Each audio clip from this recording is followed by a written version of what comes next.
नमस्कार, मैं अनु दुग्गड़ ज्योति दर्शन बहुउद्देशीय अनुसंधान केंद्र से बात कर रही हूँ। अनादिकाल से ही रत्न पहनने की प्रथा चली आ रही है। जैसे कि मैंने पहले वीडियो में आपको रत्नों के इतिहास के बारे में बताया। राजा महाराजा और धनी वर्ग विलासिता और जेवर बनाने में इनका प्रयोग करते थे। प्रसिद्ध मनीषियों ने प्राचीन समय में सभ्यता के साथ साथ इनके फायदों पर काफ़ी अध्ययन किया है। इनका उल्लेख ऋग्वेद, आयुर्वेद और चिकित्सा और चमत्कार तथा भगवान की पूजा करने में मिलता है। रत्न पृथ्वी पर भरे पड़े हैं, परंतु सर्वसाधारण से परे हैं। इनको धारण करने अथवा इनकी भस्मों के प्रयोग से हमारी सालों से चिकित्सा और चमत्कारिक प्रभाव को नकारा नहीं जा सकता। यह एक अकाट्य सत्य है कि रत्नों के प्रयोग से जो चमत्कारिक लाभ होते हैं उन्हें मनुष्य देखकर दंग रह जाते हैं। जैसे फिरोजा रत्न, यह अल्प कीमती पत्थर है, फिर भी यह एक सच्चाई है कि यह पहनने वाले की विपत्ति को अपने ऊपर ले लेता है और विपत्तियों के संकेत धारण करने वाले को दे देता है, जैसे रंग बदलकर, तड़ककर, गुम होकर। प्राय सभी रत्नों के ऐसे आश्चर्यजनित प्रभाव देखने को मिलते हैं। कोई सा भी रत्न का रंग बदलना, तड़क जाना या अंगूठी से निकलकर गुम हो जाना इस बात का संकेत होता है कि धारण करने वाले पर कोई विपत्ति आने वाली थी, जिसे रत्न ने अपने ऊपर ले लिया है, जिससे रत्न अपने ऊपर लेकर लुप्त हो गया है या टूट गया है। रत्नों के दर्शन को पापनाशक माना गया है। रत्नों का सीधा संबंध मानव जीवन से है। प्राचीन काल में देश के बड़े मंदिरों में सभी मूर्तियां रत्नों की बनी हुई थी, जिनके दर्शन, पूजा, उपासना से मनुष्य को मनवांछित फल प्राप्त होते थे।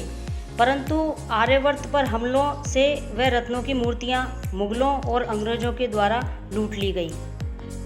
सूर्य की रश्मियां रत्नों पर पड़ती हैं और रत्न धारण करने वाले के शरीर में रत्न के माध्यम से प्रवेश कर जाती हैं और रश्मियां शरीर एवं रक्त पर अपना प्रभाव उत्पन्न करती हैं। रत्नों में स्थित खनिज तत्व शरीर में खनिज की मात्रा की आपूर्ति करते हैं। रत्न से निकलने वाली किरणों का धारण करने वाले पर बड़ा प्रभाव पड़ता है। रत्न के विषय में बहुत ही गलत धारणाएं आज के युग में प्रचलित हो गई हैं। इसका निराकरण करना अति आवश्यक है। जो धारणाएं सस्ती पुस्तकें पढ़कर ज्ञान के अभाव में पंडितों और अल्प जानकारों ने फैला दी हैं, वो जानकार जो कि अभी रत्नों के दर्शन भी नहीं कर पाए हैं, जो नकली रत्न को असली उसकी चमक रंग देखकर बता देते हैं। कहा जाता है कि रत्न बिल्कुल साफ न होने या उसमें कोई दाग धब्बा आदि होने पर प्रभाव कम हो जाता है। यह बात गलत है, जबकि वैज्ञानिक आधार और अनुभव के आधार पर यह बात असत्य पाई गई है। रत्न साफ हो या दाग धब्बे वाला हो, उसका रासायनिक परीक्षण और वैज्ञानिक खनिज तत्व एक जैसे ही पाए गए हैं। रत्न भूमि के गर्भ में विद्यमान अनेक ग्रहों के प्रभावशाली अणुओं के मिश्रण से प्राकृतिक रूप में अपना रंग और रूप धारण करते हैं। पृथ्वी तल की खुदाई करके इन्हें पिंडों के रूप में निकाला जाता है, जिसे प्रचलित भाषा में खरड़ कहा जाता है। खरड़ वास्तव में कंकड़ों के रूप में होती है। इसकी सफाई, कटाई करने के बाद पॉलिश करके चमकदार और पारदर्शी रूप दिया जाता है। भूमि से उत्पन्न होने के कारण रत्नों में निशान, धब्बे आदि का रहना स्वाभाविक है, परंतु इनसे इनके प्रभाव में कमी होने या दुष्प्रभाव डालने की बात करना निरी कपोल कल्पना है। किसी प्राचीन ग्रंथों में इसका उल्लेख नहीं है। न जाने सस्ती पुस्तकों के लेखक जनता को भ्रमित करने के लिए नई नई बातें किस तरह से लिख डालते हैं। प्रत्येक रत्न का एक निश्चित केमिकल फार्मूला होता है। हाँ, यह एक सच्चाई है कि रत्न जितना साफ और चमकदार होगा, उतना ही उसका व्यावसायिक मूल्य अधिक होगा। रत्न को धारण करने के विषय में भी अलग अलग मत हैं। बहुत से ज्योतिषी राशि के अनुसार रत्न धारण करवाते हैं, परंतु राशियों के नामानुसार राशि रत्न धारण करना गलत है, क्योंकि जन्म राशि और बोलते नाम की राशि में भेद बहुत ज़्यादा देखने को मिलता है। इसलिए जन्म पत्रिका को आधार मानकर रत्न धारण करना चाहिए। जन्म पत्रिका में लग्नेश, भाग्येश, लाभेश जो ग्रह सबसे ज़्यादा बली हो उससे संबंधित रत्नों को धारण करें तो भाग्यप्रद होता है। यदि इन तीनों स्थानों के स्वामी बली हों तो तीनों रत्नों को धारण कर सकते हैं। यदि आपकी कुंडली के तीनों स्थानों के स्वामी कमज़ोर हों तो जन्म पत्रिका में जो बली ग्रह हैं उनके रत्नों को ही आप धारण कर सकते हैं। यदि आपकी कुंडली में उपरोक्त स्थितियां कमज़ोर हैं तो आप नवग्रह के रत्नों को कदापि धारण न करें, अपितु आप जिन्हें उपरत्न कहते हैं, जिन्हें हम मणियाँ भी कहते हैं, उन्हें धारण कर सकते हैं। यह 84 तरह की होती है जिसमें अलग अलग उपरत्नों में अलग अलग उपरत्नों का प्राकृतिक मिक्सर पाया जाता है। जैसे लाजवर्त में सोडालाइट, पायराइट, कैल्साइट इन तीनों पत्थरों के मिनरल्स मिलते हैं। सूर्यकांत मणि जिसमें हीरा और माणिक के मिनरल मिलते हैं।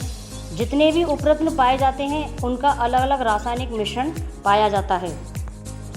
रत्नों के धारण करने के लिए यह भी नियम प्रचलित है कि आपके लग्न का कारक ग्रह यदि अच्छे स्थान पर बली होकर स्थित हो तो उस ग्रह का रत्न आप धारण कर सकते हैं।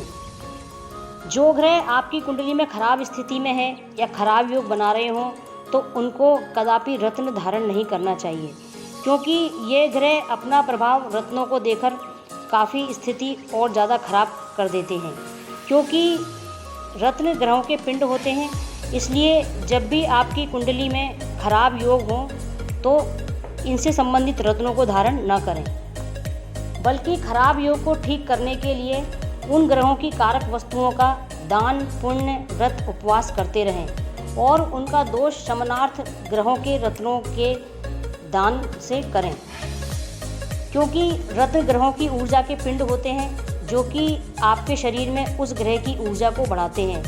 जो ग्रह आपका खराब है उसकी ऊर्जा आपकी कुंडली में सदैव खराब ही रहेगी। इसलिए खराब और क्रूर योगों से ग्रसित ग्रहों के रत्न कभी धारण न करें, अन्यथा अनिष्ट होता है। जैसे उदाहरण के लिए सूर्य के साथ राहु हो तो माणक और गोमेद कभी न पहने। चंद्रमा के साथ केतु राहु हो तो मोती, लहसुनिया, गोमेद धारण न करें। मंगल के साथ राहु हो तो मूंगा और गोमेद धारण न करें। बुध के साथ में शनि हो तो पन्ना एवं नीलम धारण न करें, अपितु क्रूर योगों के उपाय कर दान पुण्य करें और इन क्रूर योगों से रक्षा के लिए मणियाँ धारण करें। जैसे शनि राहु केतु से रक्षा के लिए लाजवर्त मणि धारण करें। बुध शनि की नपुंसकता के लिए फिरोजा मणि धारण करें। ऐसे ज्योतिष ग्रह योगों के समाधान के लिए हमारी ज्योतिष दर्शन बहुउद्देशीय अनुसंधान केंद्र के पास कई ज्योतिषी उपाय एवं मणियों को धारण करवाने का गत 30 वर्षों का अनुभव है। अधिक जानकारी के लिए आप हमसे संपर्क कर सकते हैं। यदि ये वीडियो आपको पसंद आया हो तो इस वीडियो को लाइक करें और चैनल को सब्सक्राइब करें।